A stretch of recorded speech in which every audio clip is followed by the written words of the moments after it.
হচ্ছে চাষি ভাইদের নিজস্ব অনুষ্ঠান কিষাণ বাণী।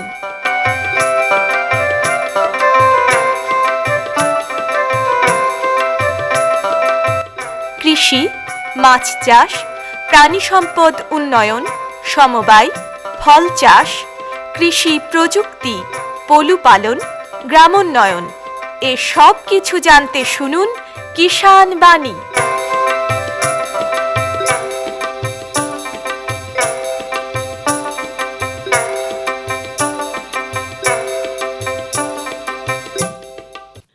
শ্রোতা বন্ধুদের অনেক অনেক প্রীতি ও শুভেচ্ছা জানিয়ে শুরু করছি ভারত সরকারের কৃষি ও কৃষক কল্যাণ মন্ত্রকের কৃষি সহযোগ ও কৃষক কল্যাণ দপ্তরের সহায়তায় অনুষ্ঠান কিষাণ বাণী। বন্ধুরা, আমরা যারা চাষবাস করি আমরা তো ফসল ফলাই এবং এই ফসল ফলানোর পরে বা ফসল কাটার প্রয়োজন হয় সেই সময় আমরা কিন্তু ফসলটাকে কেটে নিই।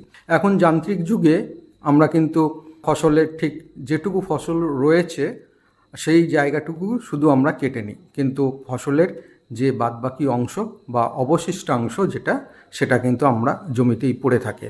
এই যে জমিতে পড়ে থাকছে, অনেক সময় দেখা যায় অসচেতনভাবে বা যে কারণেই হোক কৃষক বন্ধুরা সেই অবশিষ্টাংশ কিন্তু পুড়িয়ে ফেলছেন।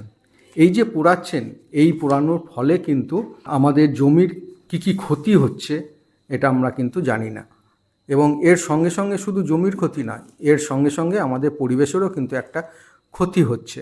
এই বিষয় নিয়ে আজকে আমরা আলোচনা করব যে সেই ফসল কাটার পরে যে অবশিষ্টাংশ থাকে সেই অবশিষ্টাংশ পোড়ালে আমাদের জমিতে কি ক্ষতি হতে পারে।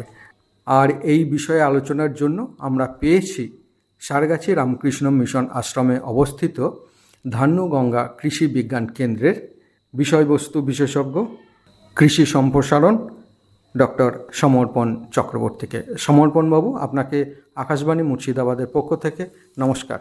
অনেক অনেক ধন্যবাদ। আকাশবাণী মুর্শিদাবাদের সকল শ্রোতা বন্ধুদেরকে আমার তরফ থেকে অনেক শুভেচ্ছা। আর সঙ্গে রয়েছি আমি কৃষ্ণেন্দু পাল। সমর্পণবাবু, প্রথমেই আপনার কাছ থেকে যেটা জানতে চাইব, এই যে কৃষক বন্ধুরা এখনও দেখছি বা দীর্ঘদিন ধরে দেখছি যে ফসল কাটার পরে যে অবশিষ্টাংশ থাকে সেই অবশিষ্টাংশ কিন্তু পুড়িয়ে ফেলছে। এই যে পুড়িয়ে জমিতে নষ্ট হচ্ছে, এর ফলে জমির কতটা ক্ষতি হচ্ছে, কি ক্ষতি হচ্ছে, আর আমাদের পরিবেশের কি ক্ষতি হচ্ছে? যথার্থই বলেছেন। এই বাস্তব যে সমস্যা, এটা কৃষি বিশেষজ্ঞ থেকে শুরু করে সহকৃষি অধিকর্তা এবং কৃষি বিষয়ের সঙ্গে সংশ্লিষ্ট যে সমস্ত মানুষজন প্রত্যেককেই একটা ভীষণ সতর্কতা বাণী দিয়ে যাচ্ছে। তার কারণ ফসলের যে অবশিষ্টাংশ, যেটাকে আমরা সাধারণ বাংলায় খড় বলে থাকি বেশিরভাগ ক্ষেত্রে, সাধারণত ধানের ক্ষেত্রে, তো সেই খড় আমরা পুড়িয়ে ফেলছি, চাষিরা পুড়িয়ে ফেলছে, এবং বিভিন্নভাবে বারণ করা সত্ত্বেও নিষেধ অগ্রাহ্য করে তারা যে এই খড়টা পুড়িয়ে দিচ্ছেন, এতে আমাদের ত্রিবিধ ক্ষতি হচ্ছে, অর্থাৎ 3 দিক দিয়ে ক্ষতি হচ্ছে। একটা তো হচ্ছে জমির প্রভূত ক্ষতি হচ্ছে, 2 হচ্ছে পরিবেশের ক্ষতি হচ্ছে, এবং তৃতীয়ত সবচেয়ে গুরুত্বপূর্ণ মানুষের ক্ষতি হচ্ছে, মানুষের স্বাস্থ্যের ক্ষতি হচ্ছে। এখন জমির বিষয়ে যদি বলতে চাই, তাহলে এটা পরীক্ষা নিরীক্ষা দ্বারা বিজ্ঞানীরা প্রমাণ করে দেখিয়েছেন যে 1 টন ধানের খড় যদি আমরা পুড়িয়ে দিই, তাহলে সেখানে 1.5 কেজির মতো সালফার, 5.5 কেজির মতো নাইট্রোজেন, 25 কেজির মতো পটাশ একেবারে নষ্ট হয়ে যায়, যেটাকে আর কোনোভাবেই ফিরিয়ে নিয়ে আসা যায় না। এই পুষ্টির গুণগুলো যদি আমরা মাটিতে মিশিয়ে দিতে পারতাম, তাহলে কৃষককে এই পরিমাণ রাসায়নিক সার আর কিনে যোগ করতে হতো না। এটা গেল প্রথমত। দ্বিতীয়ত হচ্ছে, এই যে ধোঁয়াটা উৎপন্ন হচ্ছে, সেখান থেকে আমরা বলি বিজ্ঞানের ভাষায় পার্টিকুলেট ম্যাটার 2.5 and 10, অর্থাৎ খুব সূক্ষ্মাতিসূক্ষ্ম কণা, সেই ধোঁয়ার যে বের হয় তার আমাদের শ্বাসতন্ত্রে, বিশেষ করে হাঁপানি, কাশি, ব্রঙ্কাইটিস, এমনকি হার্টের রোগ পর্যন্ত হতে পারে। এবং ওয়ার্ল্ড হেলথ অর্গানাইজেশন, বিশ্ব স্বাস্থ্য সংস্থা, পরিষ্কার বলেছেন যে দক্ষিণ এশিয়াতে মানুষের যে স্বাস্থ্যের সমস্যা বা দূষণ সংক্রান্ত স্বাস্থ্যের সমস্যা, তার 30% কেবলমাত্র এই অবশিষ্টাংশ বা খড় পোড়ানোর কারণে হয়। আপনি বুঝতে পারছেন কত সাংঘাতিক।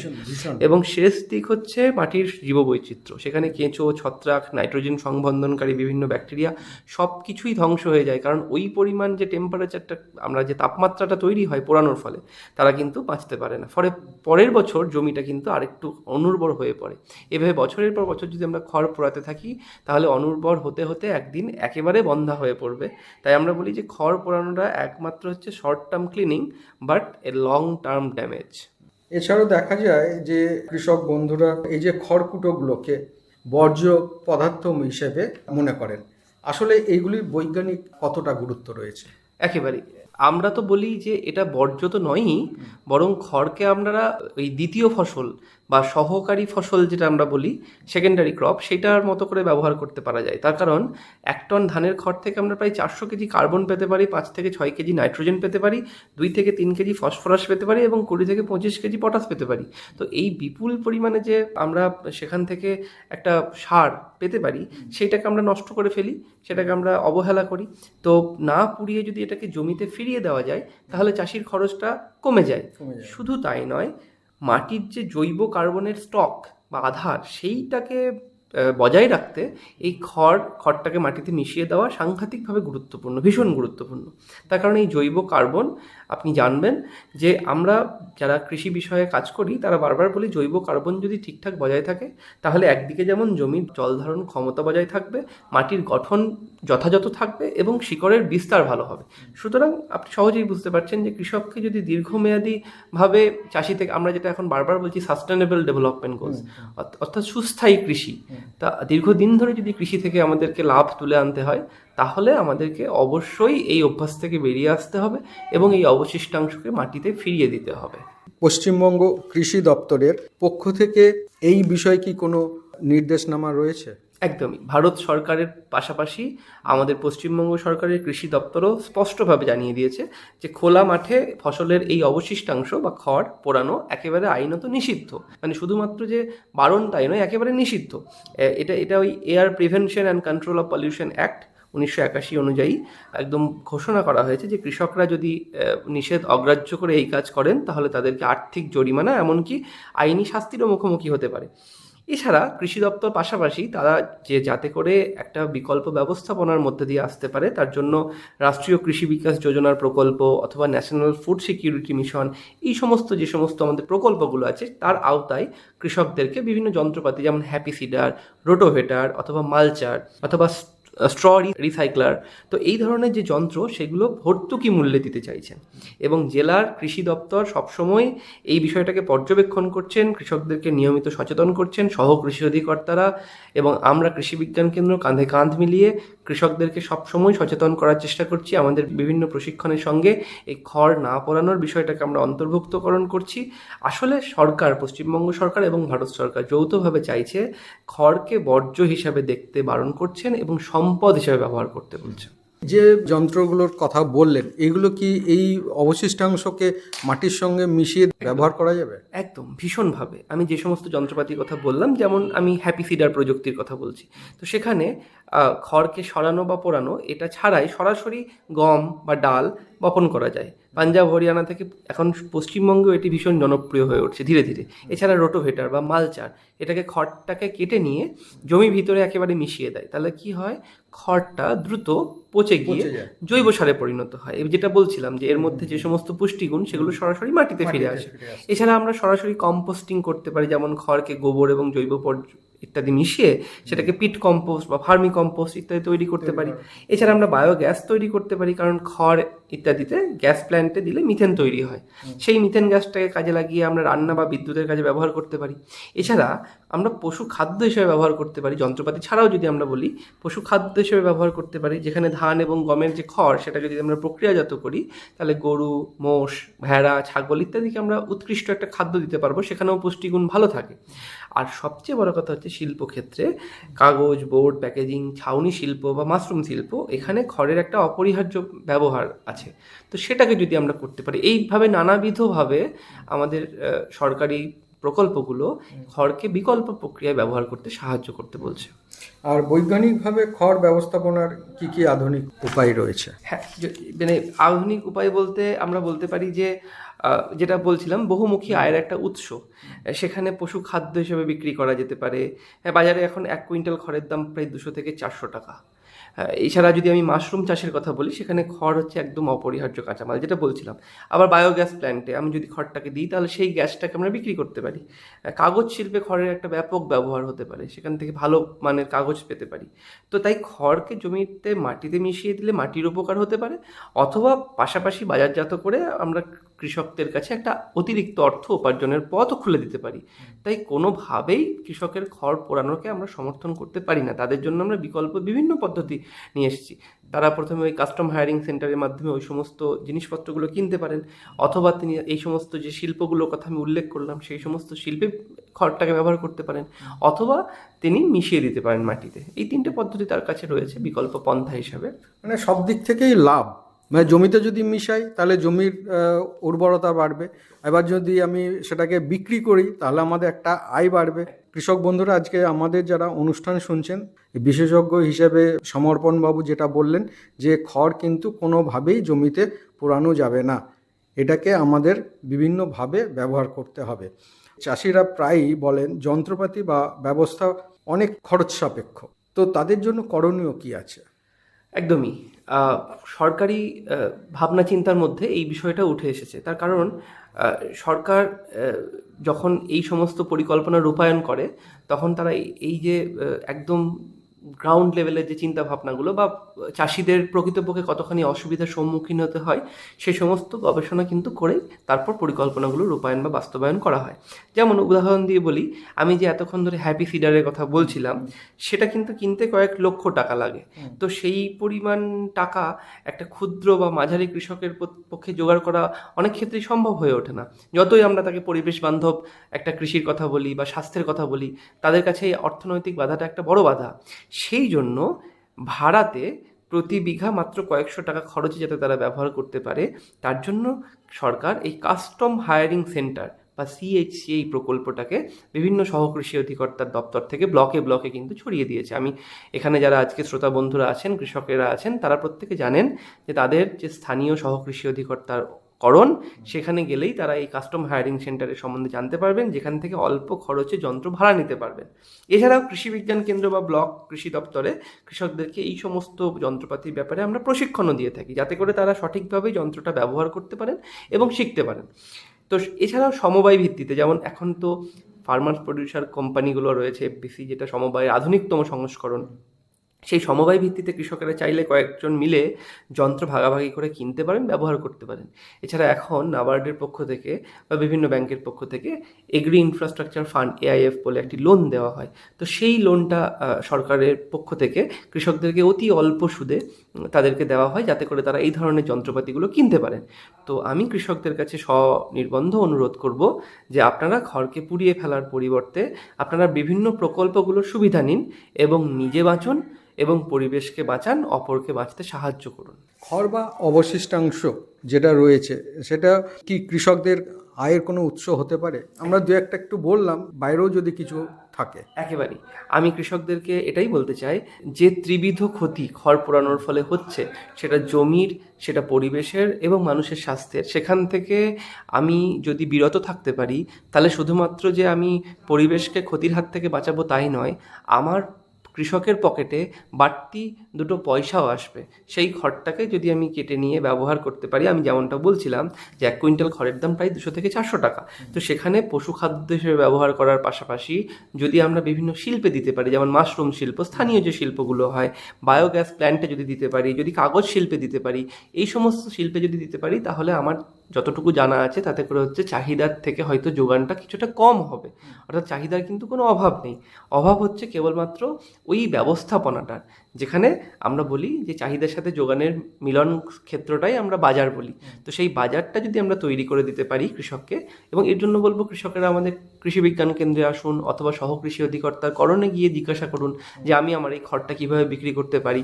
আমি যতটুকু জানি মুর্শিদাবাদের ক্ষেত্রে, যেখানে গবাদি পশুর একটা বিপুল পরিমাণ সংখ্যা আছে, সেখানে খড়ের বিপুল চাহিদা। সুতরাং এই খড়কে কোনোভাবেই পুড়িয়ে দেওয়াটাকে আমরা সমর্থন করছি না।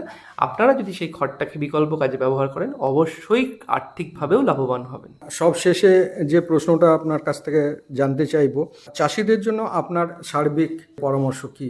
আমি এটুকুই বলতে চাইব যে কখনোই কোনো কালেই নিষেধ, বারণ, আইন ইত্যাদি প্রণয়ন করে সামাজিক কোনো উন্নয়নকে সার্বিক করে তোলা যায়নি।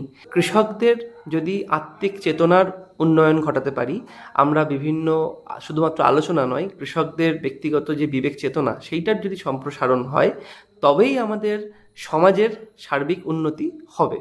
তো আমি প্রত্যেকের কাছে অনুরোধ করব, কারোর যদি মনে হয় যে খড়টা পুড়িয়ে দেওয়া আমার জন্য অনেক সুবিধাজনক, তাহলে আমি তাকে মনে করিয়ে দিতে চাইব যে তার পরবর্তী প্রজন্মদের কথা ভাবতে। তার কারণ তিনি চিরকালীন হয়ে থাকবেন না, কিন্তু রয়ে যাবে তার প্রজন্মের পর প্রজন্মরা। আমরা যারা সাস্টেনেবল ডেভেলপমেন্ট বা সুস্থায়ী উন্নয়ন নিয়ে কাজ করি তারা বারবার বলি, সুকান্ত ভট্টাচার্যের লেখা বিখ্যাত লাইন যে এ বিশ্বকে শিশুর বাসযোগ্য করে যাব আমি, নবজাতকের কাছে আমার দৃঢ় অঙ্গীকার। তো আমরা যেন প্রত্যেকে এই অঙ্গীকারবদ্ধ হতে পারি যে আমরা কেবলমাত্র আমার সময়ে চাষ করে যেটুকু অবশিষ্টাংশ সেটুকুকে পুড়িয়ে দিয়ে কিছুটা বাড়তি কার্বন ডাইঅক্সাইড বাতাসে মিশিয়ে দিয়ে আমার পরবর্তী প্রজন্মের দমবন্ধ বা শ্বাসরোধ হয়ে যাওয়ার ব্যবস্থা যেন না করে যাই। আমি যেন স্বাস্থ্যের প্রতি খেয়াল রাখতে সাহায্য করি, এবং পাশাপাশি আমি বলবো তাদের কাছে এই যে বিকল্প ব্যবস্থাপনাগুলো, আপনারা যারা কৃষক বন্ধুরা এখন শ্রোতা হিসেবে শুনছেন, অনেকেরই একটা অভিযোগ থাকে যে এই বিষয়ে আমাদের কাছে কিছু করণীয় নেই। আমি তাদের কাছে বলতে চাই, ভারত সরকার এবং পশ্চিমবঙ্গ সরকারের যে সমস্ত প্রকল্পগুলি আছে তার সুবিধা নিন। আপনারা যোগাযোগ করুন সহ কৃষি অধিকর্তার সাথে অথবা কৃষি বিজ্ঞান কেন্দ্রে। বিভিন্ন যে যন্ত্রপাতিগুলোর কথা আমি বললাম সেগুলোকে কিনতে আপনারা সাহায্য নিন, এবং নিজের পরিবেশের জমির খেয়াল রাখুন। আপনারা ভালো থাকুন, পরিবেশকে ভালো রাখুন, বাকিদেরকে ভালো থাকতে দিন। আপনারা জমিতে মিশিয়ে দিন অবশিষ্টাংশ, অথবা কম্পোস্ট বানান, অথবা পশুখাদ্য হিসেবে ব্যবহার করুন, অথবা শিল্পে গিয়ে বিক্রি করে দুটো বেশি পয়সা উপার্জন করুন। আপনারা যাই করুন আমাদের কোনো আপত্তি নেই, কিন্তু দয়া করে খড়টি পোড়াবেন না। এই খড় পোড়ালে আপনারা শুধুমাত্র নিজেদের নয়, সার্বিক সমাজের একটি ক্ষতি সাধন করছেন। এইটুকুই আপনাদের কাছে একান্ত অনুরোধ থাকবে। আরেকটা বিষয় আপনাদেরকে একটু মনে করিয়ে দেব যে শুধু আপনি পোড়াবেন না, আপনার আশেপাশে যদি কোনো কৃষক বন্ধু বা আপনার কোনো আত্মীয় স্বজন যারা এই ধরনের কাজ করবে তাদেরকে কিন্তু আপনারা এই কাজ থেকে বিরত থাকার অনুরোধ করবেন। এতক্ষণ আমরা এই বিষয়ে আলোচনা করলাম, আর এই আলোচনার জন্য আমরা পেয়েছিলাম সারগাছি রামকৃষ্ণ মিশন আশ্রমে অবস্থিত ধান্যগঙ্গা কৃষি বিজ্ঞান কেন্দ্রের বিষয়বস্তু বিশেষজ্ঞ কৃষি সম্প্রসারণ ডক্টর সমর্পণ চক্রবর্তীকে। সমর্পণবাবু, আপনাকে আমাদের তরফ থেকে এবং কৃষক বন্ধু, শ্রোতা বন্ধু প্রত্যেকের তরফ থেকে অসংখ্য ধন্যবাদ। নমস্কার। প্রত্যেককে অনেকখানি ধন্যবাদ এবং কৃতজ্ঞতা মন দিয়ে আমাদের আলোচনা শোনানোর জন্য, এবং আকাশবাণী এবং সঞ্চালক মহাশয়কেও অনেক অনেক ধন্যবাদ। हर जोखिम से निकल कर फसल आए, सुरक्षित हो जाए, फसल बीमा से हर किसान अब आत्मनिर्भर हो जाए। संकट के समय प्रधानमंत्री फसल बीमा योजना किसानों के लिए वरदान है। अब सूखा पड़े या बाढ़ आ जाए कोई डर नहीं, अब ओले पड़े या कीट पतंगे फसल खा जाए कोई फिक्र नहीं, क्योंकि हमने लिया है प्रधानमंत्री फसल बीमा। बुआई से फसल कटाई तक हर जोखिम का दावा, न्यूनतम प्रीमियम पर अधिकतम भुगतान का वादा। योजना से हर साल जुड़ रहे हैं 5 करोड़ से ज्यादा किसान। अब आपकी है बारी। नजदीकी कृषि कार्यालय, सहकारी समिति, बैंक शाखा, अधिकृत बीमा कंपनी या जन सेवा केंद्र में स्वेच्छा से करा सकते हैं पंजीकरण। फसल बीमा पोर्टल या फसल बीमा ऐप द्वारा भी कराया जा सकता है पंजीकरण। प्रधानमंत्री फसल बीमा योजना, आपकी फसलों का संपूर्ण सुरक्षा कवच। कृषि एवं किसान कल्याण मंत्रालय, भारत सरकार। এখন শুনবেন লোকগীতি, শিল্পী শাশ্বতী দাস।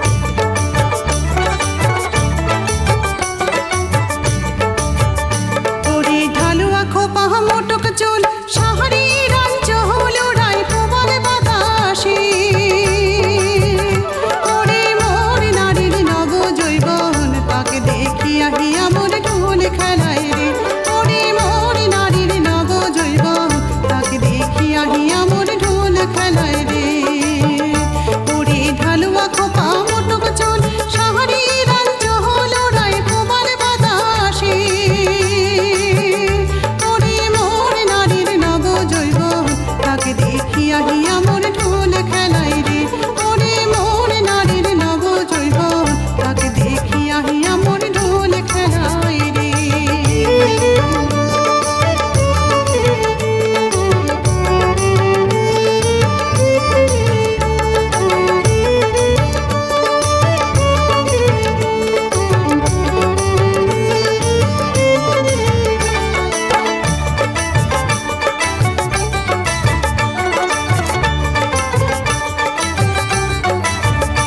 ওরে কুমির বেলা পলে ভাটি এহলা বন্ধুর মোর নাই দেখা রে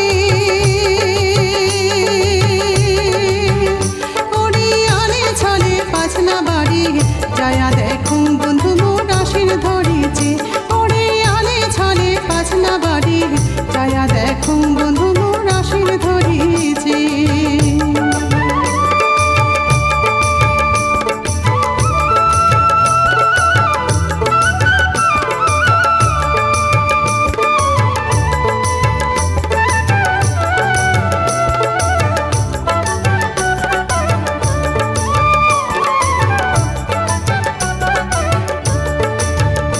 ওরে অঞ্চলে বান্দিয়া গুয়া শক্ত লঙ্গুই মোটি মোটি ফুলকে মারিয়া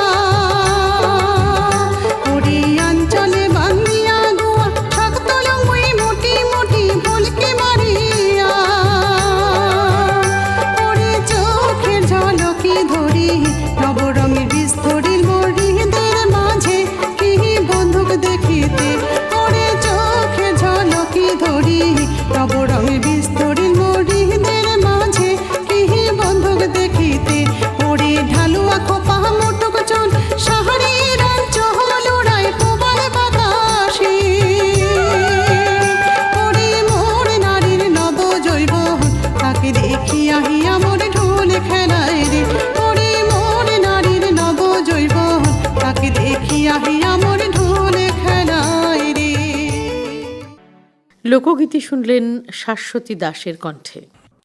प्रधानमंत्री किसान मान धन योजना मिलेगा पेंशन का सहारा कृषक ना होगा बेसहारा जुड़ेगा खुशियों से नाता कटेगा सुख से बुढ़ापा सुरक्षित होगा अन्नदाता सुरक्षित होगा अन्नदाता।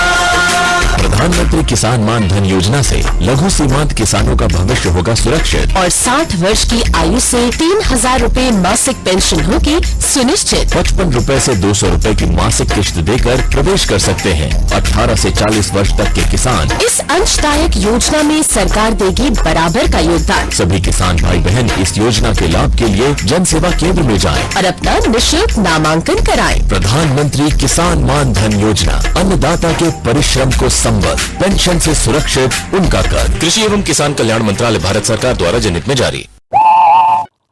এরপর শুনবো স্টুডিওর বাইরে থেকে রেকর্ড করে আনা অনুষ্ঠান। বন্ধুরা, আজ আমরা এসে উপস্থিত হয়েছি খড়গ্রাম ব্লকের নগর গ্রামে। আর এই গ্রামে এসেই আমরা পেয়েছি একজন মৎস্য চাষিকে, মৎস্য কৃষক ভাইকে, মাছ চাষ করেন যিনি। তার মাছ চাষের অভিজ্ঞতার কথা শুনবো। আসুন তার আগে আমরা একটু পরিচয় করে নিই। কী নাম আপনার? ইন্দ্রজিৎ হালদার। ইন্দ্রজিৎ হালদার। বয়স কত? বয়স 30। 30 বছর। তোমার জলা কতটা আছে? জলা আপনার সব রকমই আছে। সব রকম বলতে? কোনোটা ছোট কোনোটা বড়। মানে পুকুর ছোট পুকুর বড় পুকুর মানে এক একটা পুকুর কত করে মোটামুটি? 4 বিঘে। 4 বিঘে। টোটাল কত আছে? টোটাল আপনার 40 বিঘে। 40 বিঘে। তো এটা কি সবটাই কি নিজের নাকি? না, নিজের না। তাহলে এটা কি লিজে? লিজে নেওয়া। তো লিজে কিভাবে পয়সা দাও? পয়সা ওদেরকে বছর সার পয়সা দিতে হয় আমাদেরকে। বছরে? তাও মোটামুটি কীরকম এক একটা পুকুরে দিতে হয়? এক একটা পুকুরে আপনার কোনোটা 30,000, কোনোটা 40,000। মানে এটা পুকুর অনুযায়ী নাকি? পুকুর অনুযায়ী। পুকুর অনুযায়ী। তো পুকুরে কি সারা বছর জল থাকে? কোনো পুকুরে থাকে, কোনো পুকুরে থাকে না। তো এই সময় কি পুকুরটা কি সংস্কার কিছু করো? হুম, পুকুরটা সংস্কার করো। মানে জল শুকিয়ে গেলে সেই পাকটা কি তুলে ফেলো না কি করো? না। কিভাবে সংস্কার করো? ওটাকে মহুয়া খোল দিয়ে পুনরায় আবার করি। না, জলটা যখন শুকিয়ে যায় তখন কি করো? পুকুরটা ফেটে ফেটে গিয়ে মাটিটা ফেটে চৌচির হয়ে গেল, তারপরে আপনার পুনরায় জল ভরলাম। তো করো না, না। ওটাকে আর তুলে ফেলে দাও না পাকটাকে? না, আচ্ছা। ওটা জল ভরার পর আপনার ওতে আপনার মহুয়া খোল দিয়ে দিয়ে আবার জল ভরলে ওটা কি ডিপ থেকে জল ভরলে? হ্যাঁ, ডিপ থেকে জল ভরে ওটাকে মহুয়া খোল দিয়ে 15 দিন পর অল্প কিছু মাছ ওর মধ্যে ছেড়ে দিয়ে ওকে জাল টেনে দেখতে হয়। জাল টেনে দেখার পর দেখা যাচ্ছে যে মাছটা টিকে গেছে, তখন ওতে আমরা পুনরায় মাছ দিই। মাছ ছাড়ো। তো মোটামুটি কত বছর ধরে এরকম মাছ চাষ করে আসছো? আমি ইদানিং বছর 3 থেকে করছি। এর আগে আমার বাবা করতো। মানে এখনো বাবাই করে। মানে এখনো সঙ্গেই রয়েছে, বাবার সঙ্গেই তুমি মাছ চাষটা করো, তাই তো? একসঙ্গেই করো? একসঙ্গে করো। তো মোটামুটি তোমার বাবা তো অনেক দিন ধরেই করে আসছে নাকি? বাবা প্রায় 60 বছর বয়স। আপনার বাবা প্রায় 20 বছর বয়স থেকে করছে। 20 বছর, মানে বাবার বেশ অভিজ্ঞতা আছে। আচ্ছা, তুমি যে মাছ চাষে আসলে তো তার জন্য কি কোনো প্রশিক্ষণ নিয়েছো? না, প্রশিক্ষণ নেওনি, মানে বাবার সঙ্গে সঙ্গে যা শিখেছি বাবার কাছ থেকেই শিখেছো। তো কি মাছ চাষ করো? আপনার রুই, কাতলা। না, এগুলো তো মানে ডিম পোনা করো না ধানি পোনা করো? ডিম পোনাটাকে ডিম পোনাও করি। হ্যাঁ, তারপর আপনার ওকে আস্তে আস্তে বড় করে তখন নিজের পুকুরে ঘানি পোনা করি, নিজের পুকুরে দিই। আপনার আদার্স অন্যজনকে বিক্রি করা হয় আমাদের। ওইগুলো বিক্রি করো? চারাও বিক্রি করো। ওই চারাটা আবার অন্য পুকুরেও বড় করো? অন্য পুকুরেও বড় করো। তো ওই যে ডিম পোনা কি কিনে আনো না কোনো হ্যাচারি থেকে? হ্যাচারি থেকে কিনে আনি। হ্যাচারি থেকে কিনে আনো? আমরা নিয়ে আসি আপনার জীবন্তী থেকে নিয়ে আসো, নিয়ে এসে তোমরা টাকা ধানি পোনা করো, পুকুরে ফেলে ধানি পোনা করি, দিয়ে তারপরে কিছু বিক্রি করো, কিছু আবার কিছু নিজের পুকুরে ফেলো। তো মোটামুটি কোন সময়ে ফেলো? আপনার ডিম দেওয়াটা হয়েছে চৈত্র মাসের শেষের দিকে। তারপরে নিয়ে এসে চৈত্র মাসের শেষের দিকে এনে পুকুরে দেওয়ার পর ওকে 4 দিন 5 দিন পরে তখন ওকে আস্তে আস্তে টান দিয়ে ওকে তখন দেখা যাবে ছোট 1 কড়ি মতন দেখা যাবে। মানে যখন দেখা যায় ওটাকে, তখন ওটা আমরা গুঁড়ো খোল ওর মধ্যে ব্যবহার করি খাওয়ার জন্য। গুঁড়ো খোল আর ময়দা একসঙ্গে মিক্স করে কি এমনি জলে ছিটিয়ে মিক্স করে ওটা জলের মধ্যে ছড়িয়ে দিই। আচ্ছা, তারপর দিয়ে আস্তে আস্তে ওগুলো আস্তে আস্তে বড় হয়ে যায়। একটু বড় হয় মানে কতটা হয়? আপনার না, 1 গিট থেকে একটু কম। 1 গিট থেকে একটু কম। ওটাকে হয়তো বিক্রি করলাম, না হলে নিজের পুকুরে নিয়ে ফেলে দিলাম। বিক্রি যদি না হয় তাহলে নিজের পুকুরে ফেলে দিলে। আচ্ছা, তারপরে আবার ওতে আবার পুনরায় আবার ডিম দেওয়ার চেষ্টা করি। মানে রোটেশনে থাকে নাকি? রোটেশনে থাকে। তারপরে এই যে মাছটা ফেলার পর কতদিন পরে ওটা তোলো মাছটা? আপনার ডিমটা না চারাপোনাটা? চারাপোনাটা বড় করে যখন একটু বড় করে ম্যাক্সিমাম আপনার 1.5 মাস পর। 1.5 মাস পরে তারপরে বিক্রি করতে থাকি, বাজারজাত করতে থাকি। তখন মোটামুটি কত হয়? তখন আপনার 100 গ্রাম কি 150 গ্রাম, 100-150 গ্রাম মতন। কি ফেলো রুই কাতলা ছাড়া আর কি? আপনার রুই কাতলা মৃগেল এই যেগুলো আপনার চলতি সেগুলোই। বেশ, তোমার মাছ চাষ সম্পর্কে আমরা অনেক কথাই জানলাম। এর জন্য আমাদের তরফ থেকে এবং আমাদের যারা কৃষক বন্ধু, যারা শ্রোতা বন্ধু রয়েছে, তাদের তরফ থেকে অসংখ্য ধন্যবাদ। নমস্কার।